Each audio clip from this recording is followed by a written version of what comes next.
Oh my God, look at the hail! Jesus!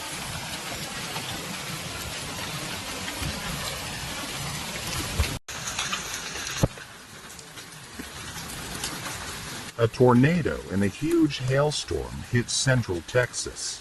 Hail has been measured up to 5 inches in diameter at Salado, Texas. There were 4 tornadoes in Texas, including one in Bell County, which destroyed a church, uprooted trees, and knocked down power poles.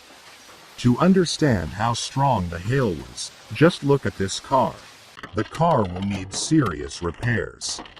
Eyewitnesses filmed how ice the size of a golf ball falls from the sky, and some hailstones are much larger, about the size of a baseball.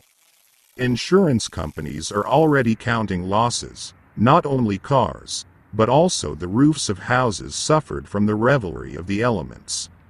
This is not the first hail this year in Texas. He made a $400 million loss last month.